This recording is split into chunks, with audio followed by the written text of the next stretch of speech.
Dieu nous appelle à vivre dans sa présence, jour après jour, partout. Sa présence, elle est avec nous. La Bible dit, il est avec nous tous les jours jusqu'à la fin du monde. Sa présence est avec nous. Mais sa présence, elle ne se manifeste pas toujours. Puisque Dieu est omniprésent, mais elle ne se manifeste pas partout.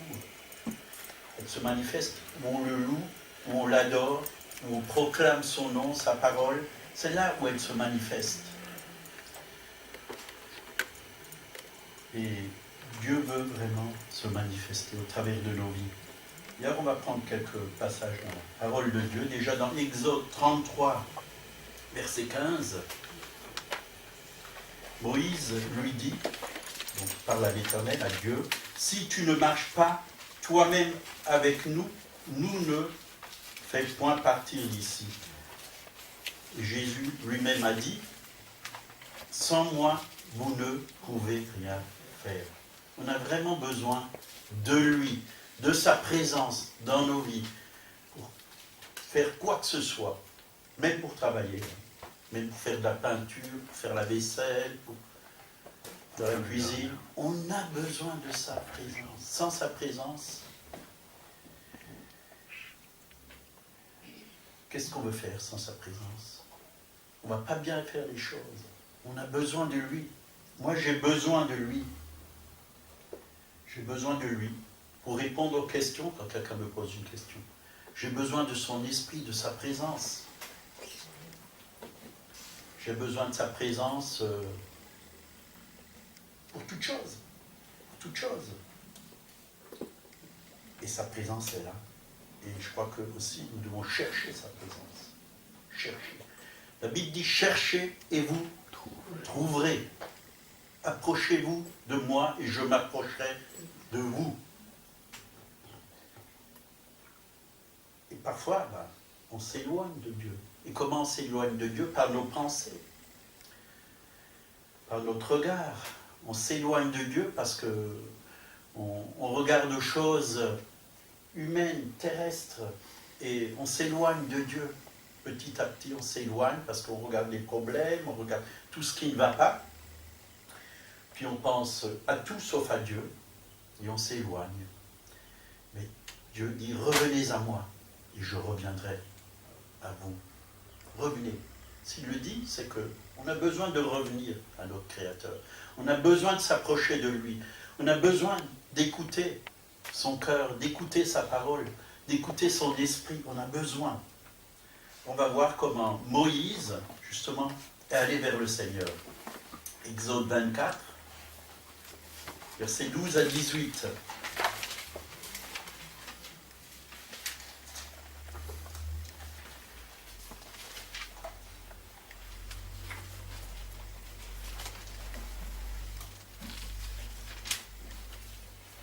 L'Éternel dit à Moïse, « Monte vers moi sur la montagne et reste là. Je te donnerai des tables de pierre, la loi et les ordonnances que j'ai écrites pour leur instruction. » Moïse se leva avec Josué, qui le servait, et Moïse monta sur la montagne de Dieu. Il dit aux anciens, « Attendez-nous ici, jusqu'à ce que nous revenions auprès de vous. Voici Aaron et Hur resteront avec vous. Si quelqu'un a un différend, c'est à eux qu'il s'adressera. » Moïse monta sur la montagne, et la nuée couvrit la montagne. La gloire de l'Éternel reposa sur la montagne du Sinaï, et la nuée la couvrit pendant 6 jours. Le 7e jour, l'Éternel appela Moïse du milieu de la nuée. L'aspect de la gloire de l'Éternel était comme un feu dévorant sur le sommet de la montagne, aux yeux des enfants d'Israël. Moïse entra au milieu de la nuée, et il monta sur la montagne. Moïse demeura sur la montagne pendant 40 jours et 40 nuits. Donc, monter. Hein. On a lu ce mot plusieurs fois. Moïse monta. Est-ce que vous montez dans la présence de Dieu? Est-ce que vous allez au trône de la grâce? Est-ce que vous allez devant le trône de Dieu pour le louer, pour l'adorer, pour le contempler, pour contempler Jésus? C'est ça. On voit que Moïse, justement, c'était que le 7e jour qu'il a commencé à être vraiment rempli de la présence de Dieu. Pendant 6 jours, il ne s'est rien passé, mais c'est le 7e jour que Moïse a commencé vraiment à parler avec Dieu. Quelque chose s'est passé le 7e jour. Hein. Il y a eu la nuée, d'abord, mais Moïse avait tellement, je pense, de choses humaines dans son cœur, terrestres. Il avait encore tous les problèmes, certainement du peuple, dans la tête. Il y avait plein de choses qui l'empêchaient d'être pleinement dans la présence de Dieu. Et je crois que Jésus nous a bien dit, déchargez-vous sur moi de tous vos soucis, parce que je prends soin de vous. D'abord, il lui a dit, reste là, dans ma présence, pendant 6 jours. Ses pensées n'étaient pas connectées. Ils étaient un peu connectés, mais pas totalement connectés. Il y a beaucoup de choses qui l'encombraient encore au fond de son esprit. Et bien souvent, quand on vient dans la présence de Dieu, on se rappelle de plein de choses. Du coup, on a toutes sortes de choses à faire. Hein. Comme si quelqu'un nous disait, ben, t'as pas le temps. T'as encore ça à faire, t'as encore ça à faire, et t'as pas encore fait ci, et t'as pas encore fait ça.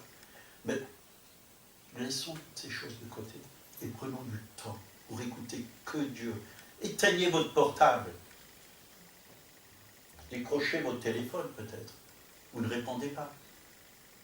Ne vous laissez pas embêter par les enfants ou par quoi que ce soit, ou par tous vos pensées qui viennent essayer de vous détourner de ce que Dieu veut vous dire, vous montrer.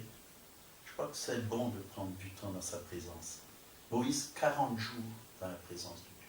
40 nuits dans la présence de Dieu. Et quand il est redescendu de la montagne, il était rempli, il était imprégné de la gloire de Dieu, rempli. Son visage était tellement lumineux qu'il devait mettre un voile. Parce que les gens ne supportaient pas ce rayonnement, cette gloire.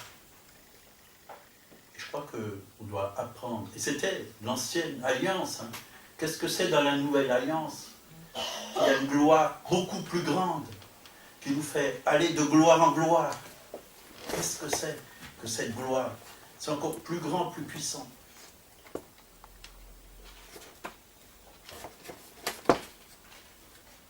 Dieu veut se révéler à nous quand on vient dans sa présence.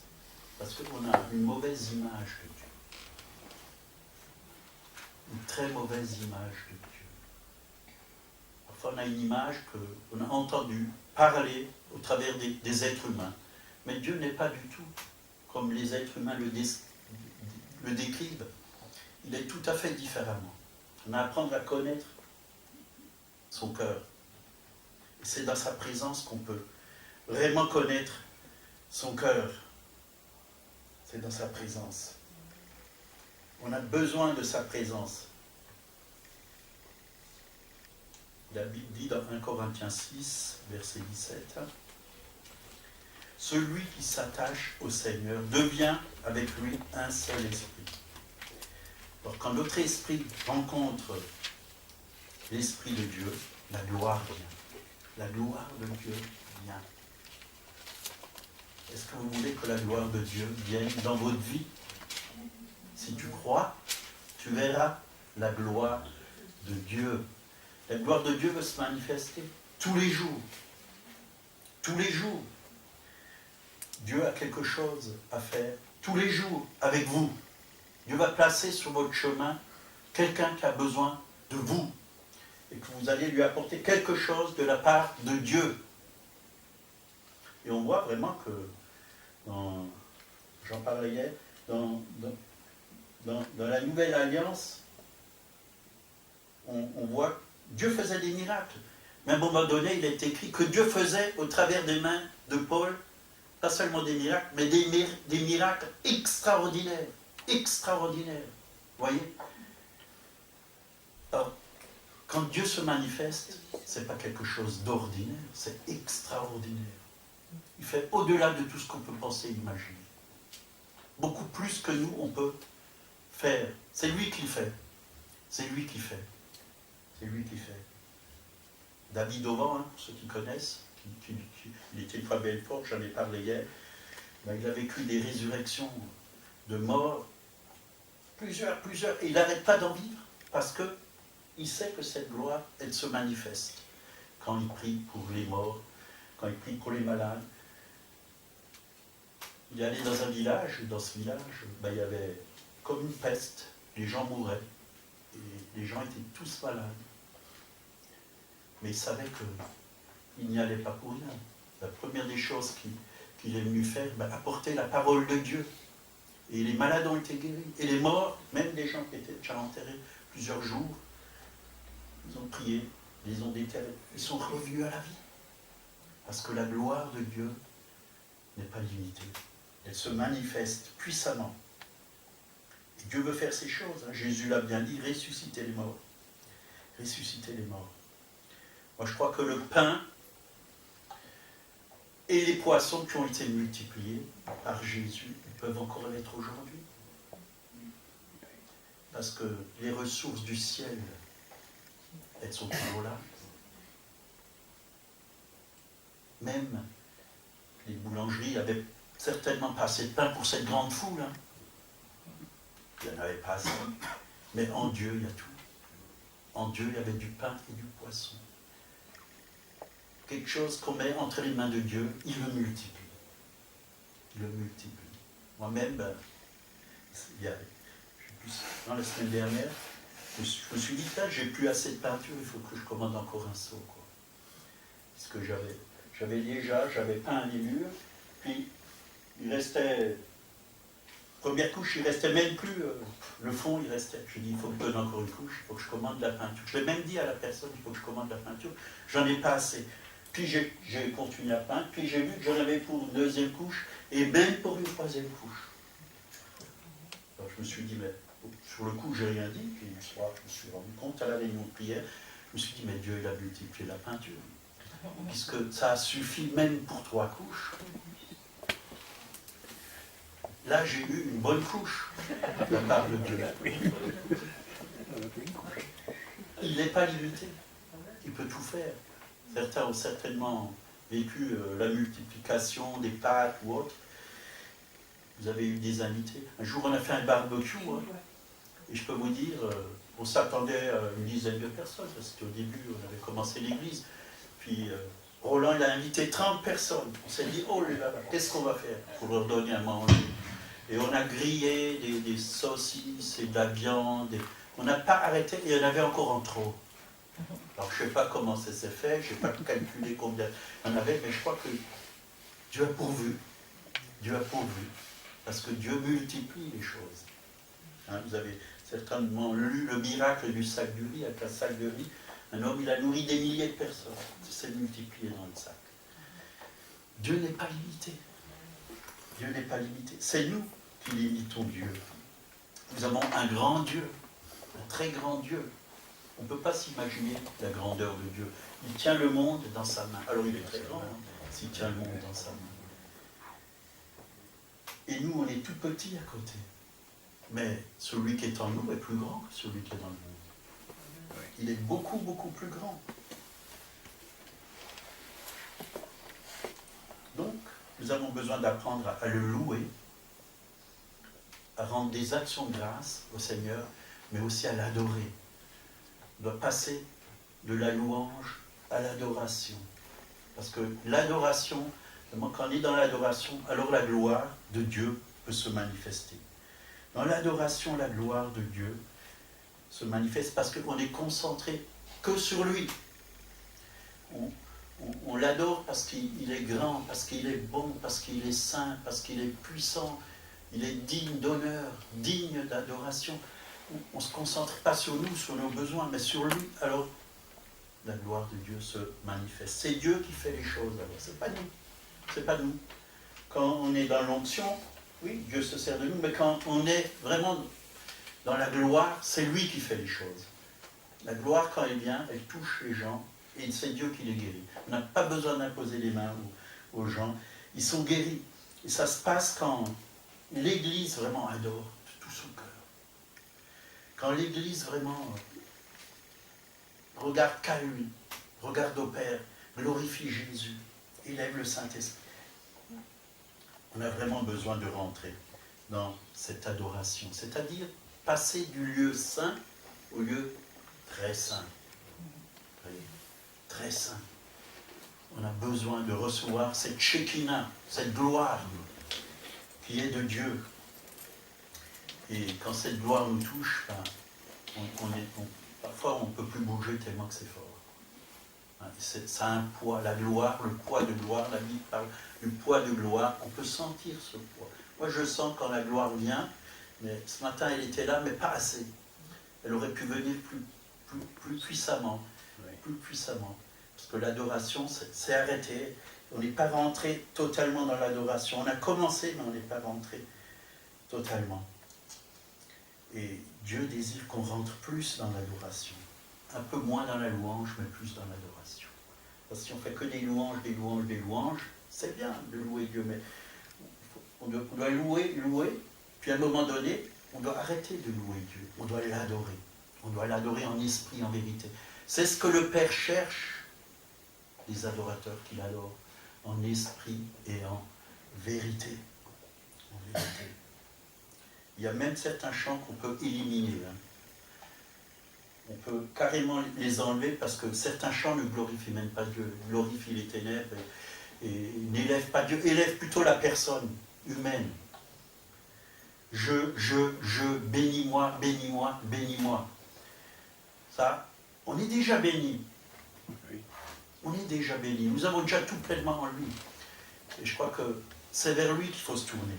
Il faut bénir Dieu. Bénissez Dieu. La Bible dit bénissez Dieu. Adorez Dieu. Ça c'est la chair.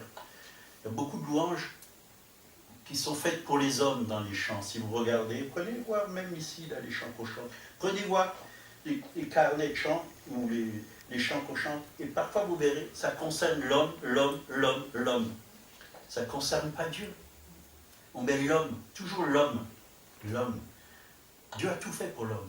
Mais maintenant, nous, le dimanche, on se réunit, c'est pour lui, c'est pas pour nous. Parce qu'il a déjà tout fait. Il a déjà tout accompli. Il faut l'honorer. Il faut l'honorer. Il faut l'accueillir, accueillir sa présence.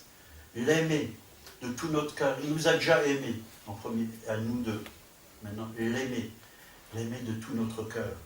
D'ailleurs, le Seigneur, il le dit, j'ai pris une parole ce matin qui dit cela.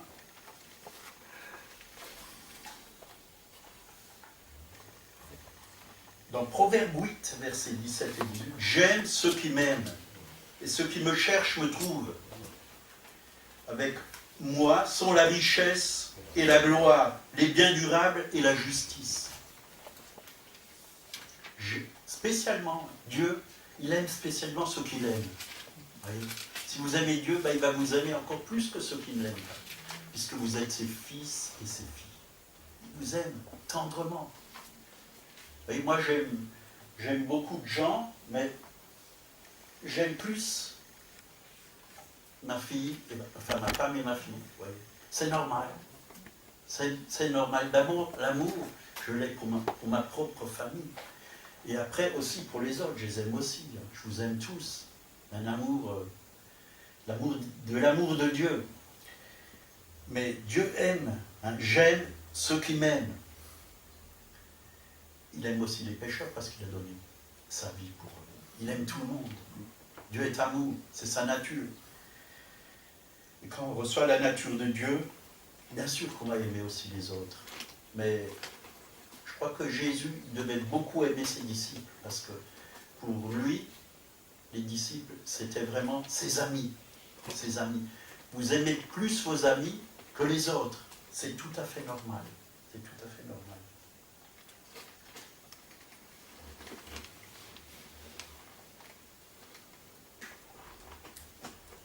Donc, on doit être comme des éponges. Vous savez ce qui se passe, hein, moi j'utilise beaucoup d'éponges pour laver. Quand vous mettez une éponge dans l'eau, elle aspire tout l'eau. Si vous avez soif de Dieu, si votre cœur est comme une éponge, Dieu va l'imprégner. Si votre âme est comme une éponge, Dieu va l'imprégner. Dieu va mettre sa présence. Vous allez aspirer tout ce que vous trouvez en Dieu. Et alors vous serez satisfait. Satisfait. Parce que c'est lui qui nous satisfait. Les joies du monde, c'est bien. Je ne dis pas que c'est pas bien de manger une tarte aux pommes, c'est très beau. Mais une fois que cette tarte aux pommes est passée, le goût est passé, c'est fini. Mais Dieu, il est éternel. Ça, sa présence, elle reste en nous. Elle est bonne. Elle est bonne. Tu oins d'huile ma tête et ma coupe déborde. Voyez, Dieu veut tellement nous remplir qu'on puisse déborder sur les autres. Il y a tellement de gens autour de nous qui ont besoin d'être éclaboussés par cette présence, par cet amour, par cette bonté, par cette joie, par cette paix. Dieu nous a oints. Nous avons déjà été oints. Ne cherchons pas toujours à être oints. C'est déjà fait. Il nous a oints pour annoncer une bonne nouvelle. Nous avons déjà reçu cette onction. Mais qu'est-ce qu'on en fait avec cette onction? Ou cette gloire? C'est aussi une onction glorieuse. La gloire, c'est la présence de Dieu. Qu'est-ce qu'on en fait? On la garde pour nous. C'est précieux, oui. Ce qui est précieux, il faut le garder. Mais il faut l'utiliser aussi. Il faut l'utiliser. Vous voyez, cette femme qui avait besoin, dans l'Ancien Testament, cette veuve qui avait besoin d'argent, ben, tant qu'elle emmenait des pots d'huile, il se remplissait. À partir du moment où elle arrêtait d'en emmener, mais tant que vous emmenez votre cœur au Seigneur et que vous donnez, parfois on a besoin de se vider. Vous voyez. Moïse avait besoin de se vider. C'était comme un vase qui devait se vider parce qu'il y avait trop de choses de ce monde, trop de choses charnelles, trop de choses de la terre pour être rempli de Dieu. On doit se vider de nous-mêmes pour pouvoir vraiment être rempli de lui. De lui, il faut qu'il croisse et que je diminue. Pour que je diminue, ben, il faut que j'enlève ce qui est charnel, ce qui est humain, ce qui est terrestre, mes propres pensées qui ne sont pas souvent les pensées de Dieu, qui sont des pensées humaines, et surtout en France. C'est la raison. On raisonne, on raisonne. Alors, le Seigneur nous appelle vraiment à nous vider pour qu'il puisse nous remplir de lui. Seigneur, j'abandonne toutes mes pensées qui sont vraiment de crainte, de peur, de doute. J'abandonne tout ça. Je déverse tout ça au pied de ta croix, Seigneur. Remplis-moi de foi, de joie, d'amour, de pensée biblique, de pensée de la parole de Dieu. Remplis-moi, que je puisse voir comme toi tu vois, que je puisse agir comme toi tu agis, penser comme tu agis, parler comme tu parles. À son image, Dieu veut que nous soyons conformés à son image.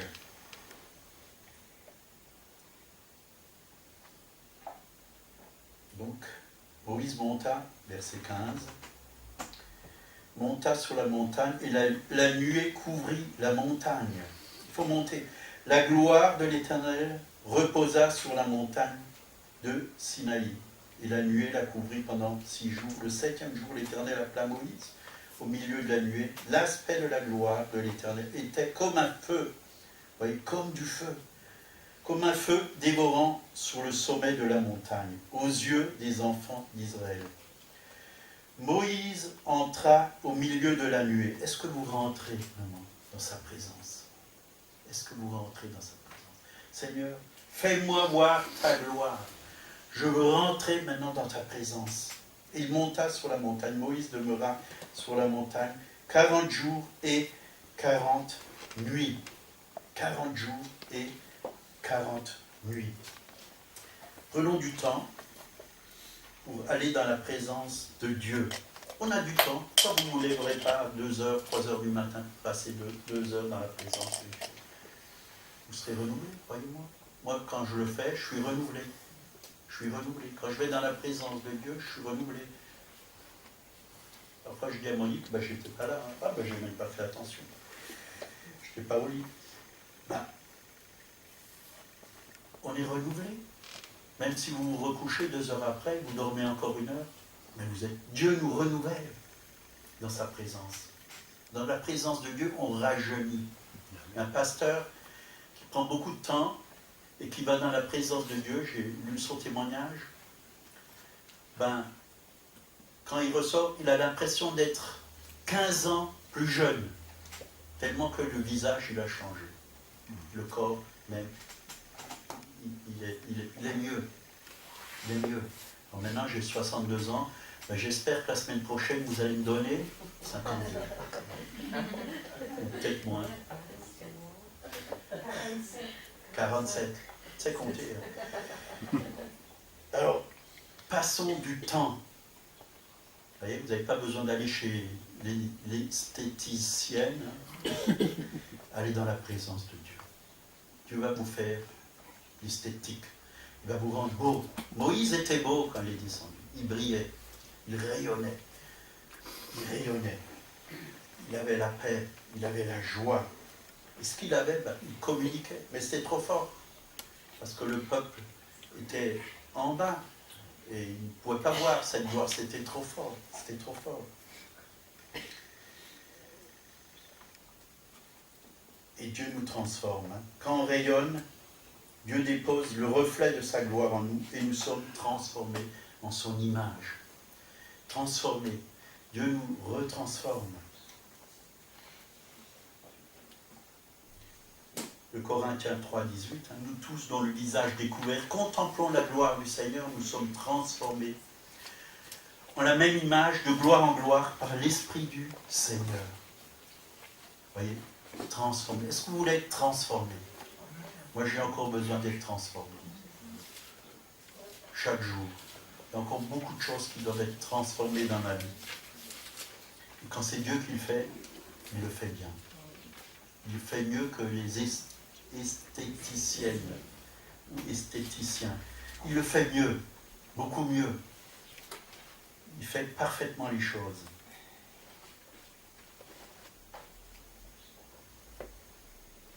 Psaume 84, verset 4.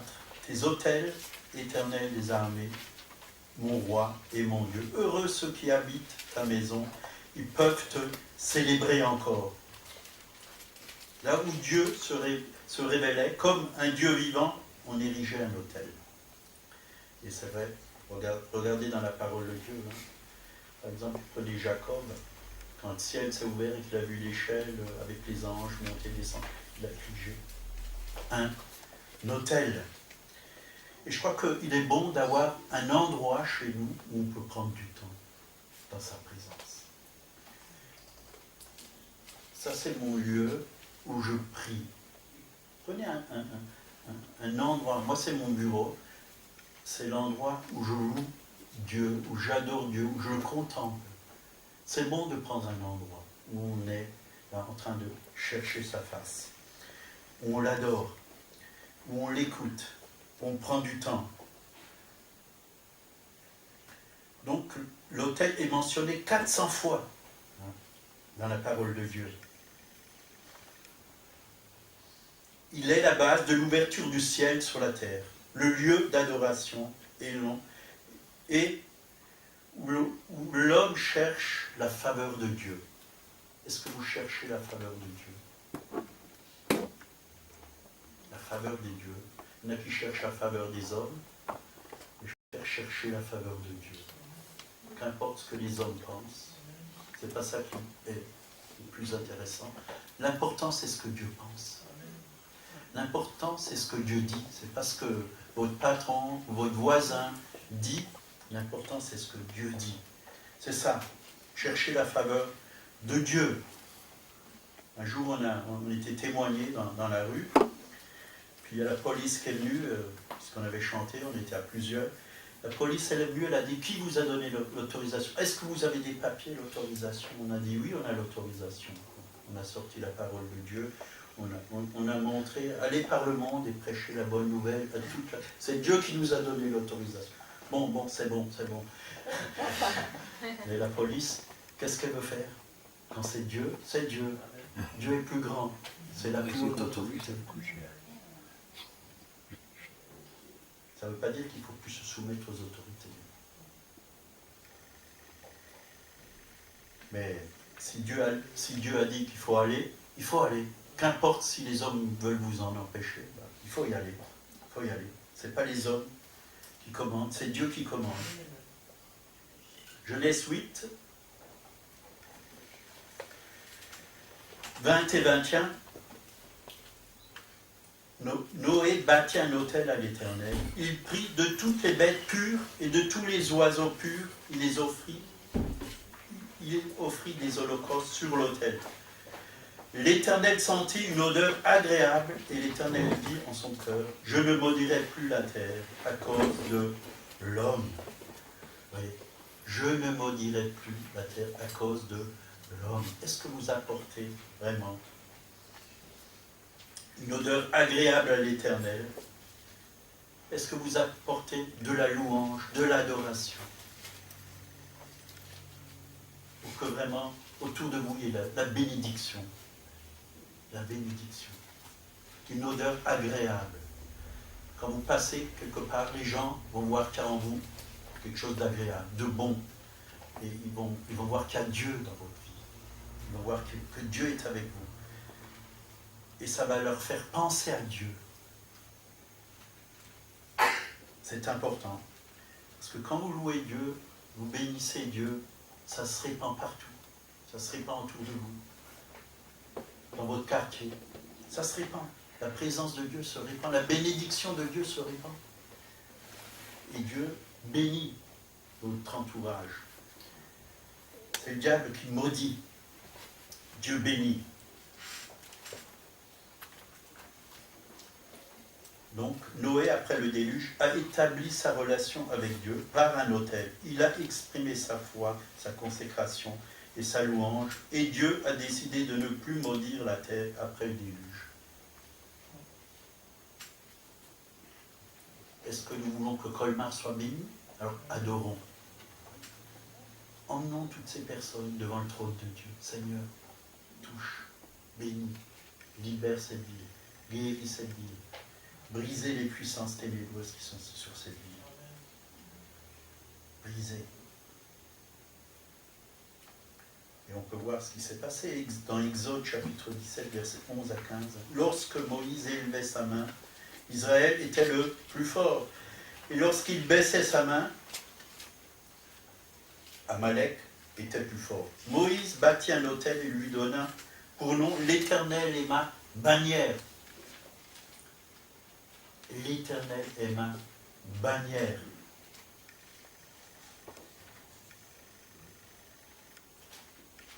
Donc Moïse, il a vraiment découvert que l'Éternel était sa bannière. Il a découvert le Seigneur comme le défenseur de son peuple.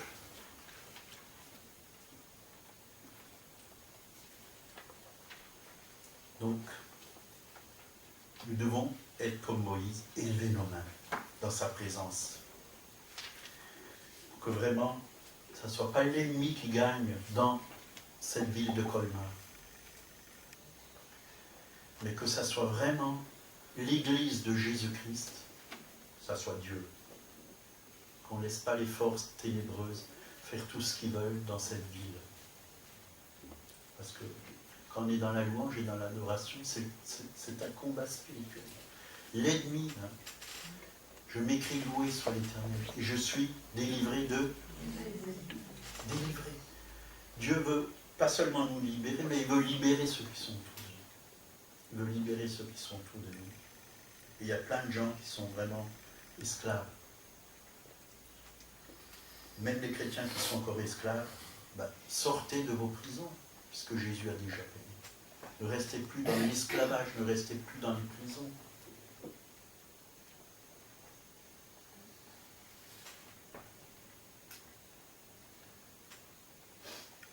Nombre 12. D'abord, Exode 24, 17. L'aspect de la gloire de l'Éternel était comme un feu dévorant sur le sommet de la montagne, et les yeux des enfants d'Israël. Aux yeux des enfants d'Israël, Moïse entra au milieu de la nuée, et il monta sur la montagne. Donc, nous devons apprendre à monter. À monter.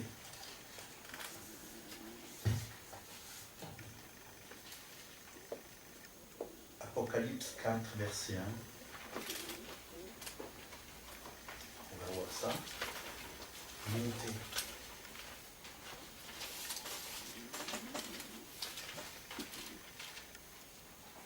C'était l'apôtre Jean. Après cela, je regardais, et voici une porte était ouverte dans le ciel. Nous avons une porte ouverte dans le ciel, à cause de Jésus-Christ, à cause du sacrifice de Jésus. Le ciel n'est plus fermé au-dessus de nos têtes. Nous avons une porte ouverte. Est-ce que vous montez dans la présence de Dieu? Est-ce que vous montez devant son trône, au trône de la grâce? La première voix que j'avais entendue, comme le son d'une trompette, et qui me parlait, dit « Monte ici, et je te ferai voir ce qui doit arriver dans la suite. » Monte ici. Est-ce que tu montes? Dieu veut te montrer des choses qui vont arriver sur ce pays, sur les nations. Dieu veut te montrer, Dieu veut t'éclairer, Dieu veut t'enseigner. Il y a des choses qui sont en train de se passer. Moi, je crois que vraiment Jésus revient bientôt. Peut-être pas demain, mais il revient bientôt.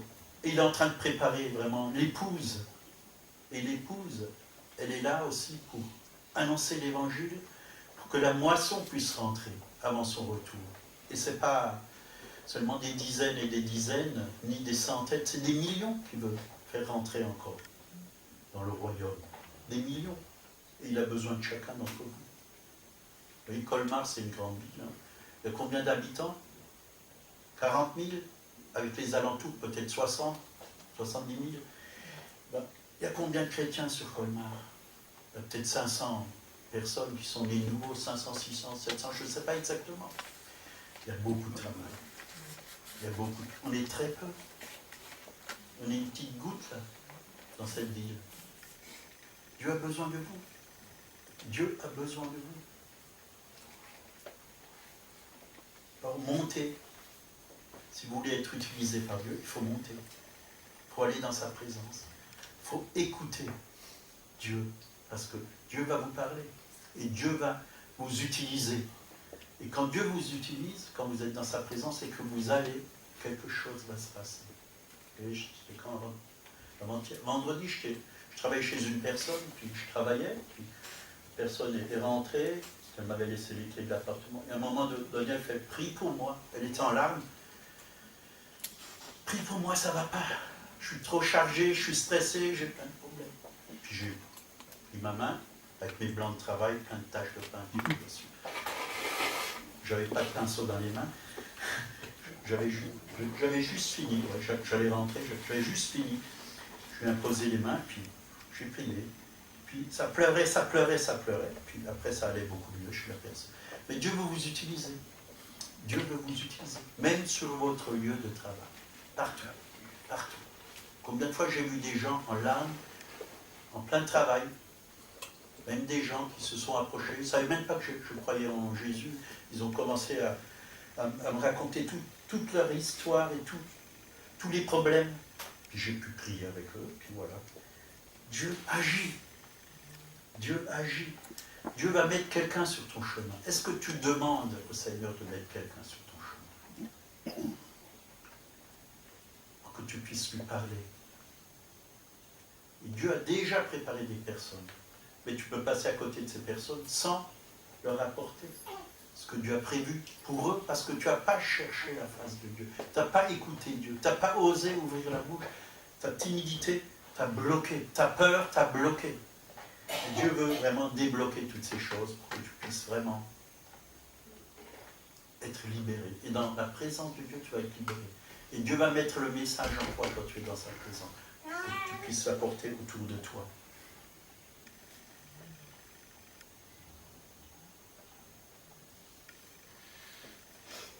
Donc, 40 jours dans la présence de Dieu, Moïse, il y avait le feu. Est-ce que tu as le feu? Tu as le feu de Dieu en toi. Le feu, ça boue, ça brûle, ça brûle. Quand tu as le feu, on ne peut pas t'arrêter, parce que ça brûle tout. Ça brûle tout. Les flammes, ça brûle, ça avance. Tout ce qui est autour, ça brûle. Dieu veut te donner son feu. Il ne veut pas simplement te baptiser du Saint-Esprit, mais il veut te baptiser du Saint-Esprit et de feu. Et de feu. C'est-à-dire, Dieu veut brûler en toi toutes les craintes, toutes les peurs, tout ce qui ne va pas, tout ce qui te rend paralysé pour parler de lui. Quand le feu vient, il embrasse tout. Il embrasse tout. Pour apporter vraiment un sacrifice, un holocauste, il fallait du feu. Mais le feu de Dieu, c'est le meilleur feu. Il va brûler en toi les scories, tout ce qui ne va pas, tout ce qui t'empêche d'aller, toutes les excuses que tu as. Parce qu'on en a des excuses, hein, des paquets, des valises pleines. Ah, je ne peux pas aller témoigner dans les rues, hein. Ça fait trop peur. Hein. Puis je ne suis pas évangéliste, moi. Mon ministère, ce n'est pas évangéliste. Hein. Dieu veut enlever tout ça. Et je crois que l'Église va sortir dans les rues et va imposer les mains aux malades. Dans la rue, moi, ça m'est déjà arrivé plusieurs fois d'imposer les mains, même quand je travaillais au Leclerc, les personnes venaient, prier pour eux, j'imposais les mains devant tout le monde, les gens passaient, tant pis. Seigneur, tu bénis, tu éclabousses sur les autres, qu'ils entendent surtout. Il ne faut pas avoir honte. Je n'ai point honte de l'Évangile. C'est la puissance de Dieu pour le salut de quiconque croit. Est-ce que vous avez honte de l'Évangile? Qu'est-ce que les gens vont penser? Qu'importe ce qu'ils pensent. L'important, c'est de faire ce que Dieu nous dit.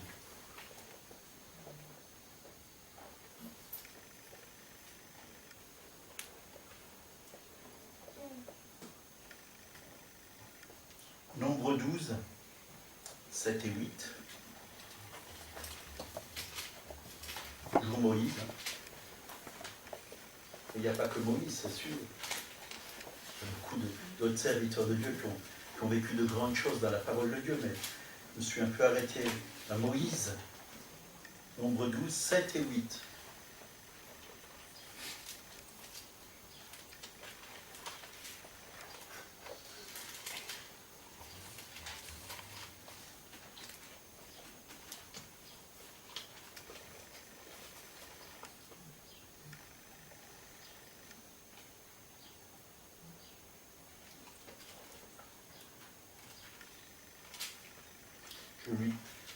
Je lui parle bouche à bouche, je me révèle à lui sans énigme. Et il voit une représentation de l'Éternel. Il voit une représentation de l'Éternel. Est-ce que vous parlez face à face avec Dieu, bouche à bouche, face à face? Vous pouvez venir devant Jésus et le regarder droit dans les yeux et lui parler. Lui parler. Tu es là, tu es présent. Il n'y a plus personne qui peut nous empêcher de voir Dieu maintenant. Puisque le voile qui nous séparait de Dieu a été déchiré. Nous pouvons nous approcher, nous pouvons rentrer dans sa présence. Nous pouvons voir dans sa gloire. On peut voir Jésus dans sa gloire. Est-ce que vous lui parlez face à face? Quand vous êtes dans sa présence, sachez qu'il est là. Il est là. Il entend. Et Dieu va nous parler, comme il a parlé à Moïse. Et il voit une représentation de l'Éternel. Est-ce que vous voulez voir vraiment le Seigneur? Heureux ceux qui ont le cœur pur, car ils verront Dieu. Est-ce que vous avez le cœur pur? Agnès a le cœur pur. Elle verra Dieu. Elle peut le voir déjà, parce qu'elle a le cœur pur. Tous ceux qui ont le cœur pur peuvent voir Dieu.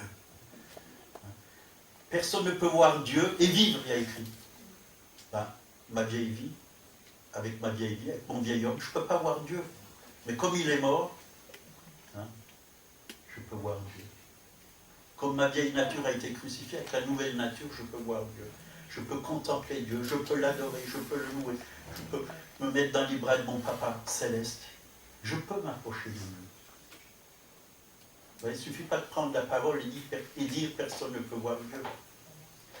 Parce qu'il faut d'abord la comprendre, cette parole. Il faut mourir, c'est-à-dire laisser ta vieille vie sur la croix. Alors tu peux t'approcher de Dieu. Tu peux voir Dieu. Tu peux le contempler. Tu peux rentrer dans sa présence. Tu peux rentrer dans sa maison. Et on est bien dans la maison du Père.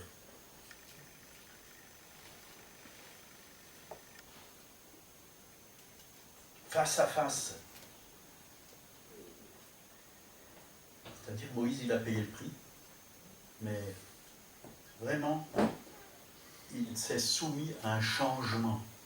Il savait qu'en voyant Dieu, sa vie allait changer. Il fallait qu'il abandonne plein de choses. Il fallait qu'il vive vraiment quelque chose de nouveau. Tu ne peux pas voir Dieu et rester le même. Si tu vois Dieu dans sa sainteté, dans sa pureté, dans sa gloire, ta vie va être transformée. Transformée de gloire en gloire, à son image et à sa ressemblance. Parce que Jésus, c'est l'image du Dieu invisible. Et l'image de Dieu, c'est Jésus. Et Jésus est le roi de gloire.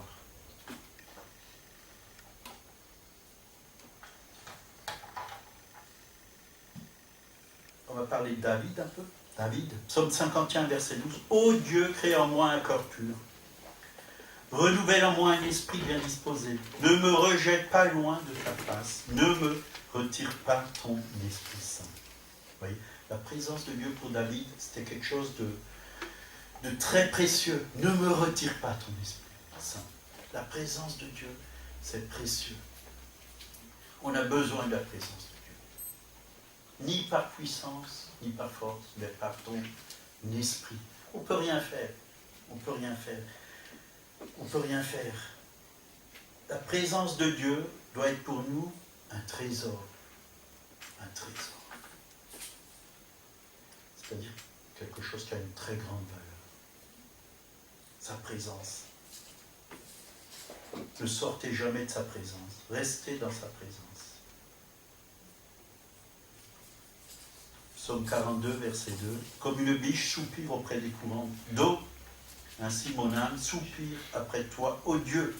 Mon âme a soif de Dieu, du Dieu vivant. Est-ce que vous avez soif du Dieu vivant? Pas des idoles.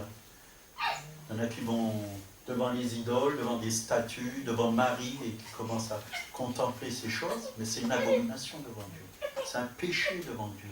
C'est des idoles. Vous ne voyez jamais ça dans la parole de Dieu. Ça, c'est l'homme qui a inventé ces choses. Se prosterner devant des statues. On a besoin de se prosterner devant Dieu. Adorer Dieu, lui seul. Tu adoreras le Seigneur, ton Dieu, lui seul, et tu le serviras. Vous voyez, le diable, il est venu devant Jésus. Il a jeûné pendant 40 jours et 40 nuits. Si tu m'adores, je te donnerai tous les royaumes. Et Jésus a répondu, il est écrit, tu adoreras seul ton Seigneur, ton Dieu. Même Marie, on ne peut pas l'adorer. Elle était la mère de Jésus terrestre, mais elle n'est pas Dieu. Elle n'est pas Dieu. Même Marie avait besoin du salut. Elle l'a dit lui-même. Elle l'a dit elle-même. Heureusement qu'il y en a qui me corrigent. Vous voyez ? Marie a dit, mon Seigneur et mon Dieu. Mon Sauveur, elle a dit. Je l'ai lu il n'y a pas longtemps. J'aime bien. On a besoin du Sauveur. Psaume 63, 1 à 8. J'aime beaucoup ce psaume.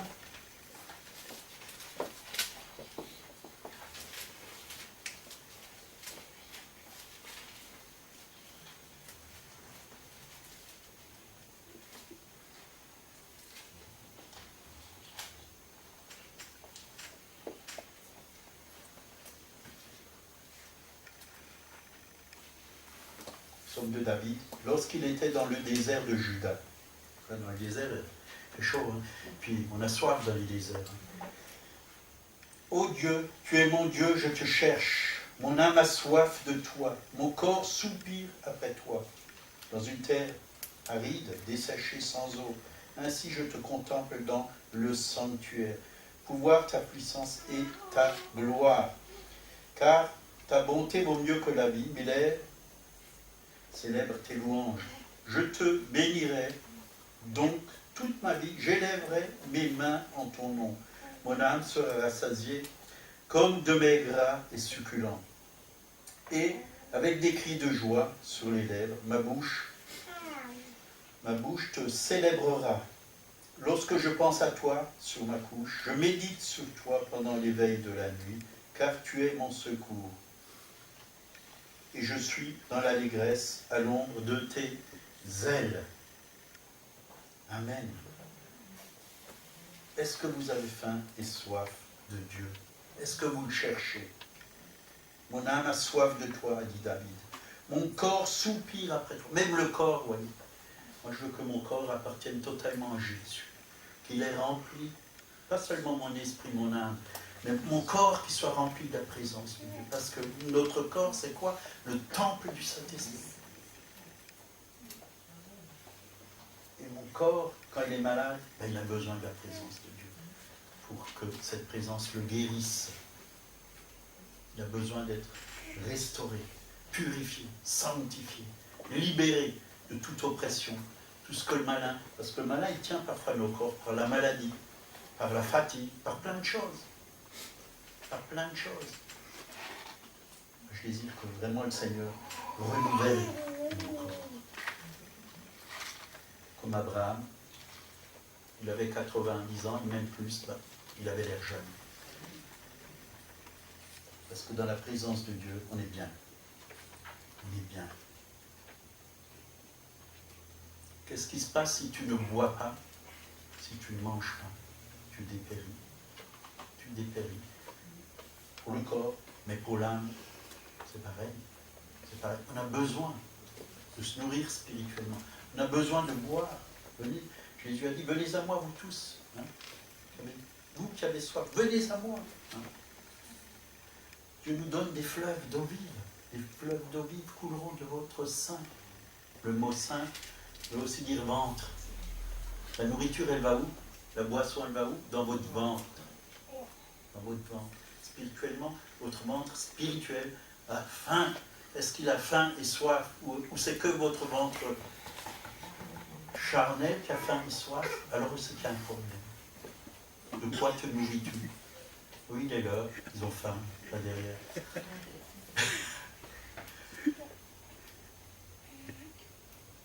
Faim et soif.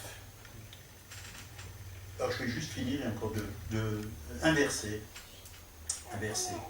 Proverbe 24, 33.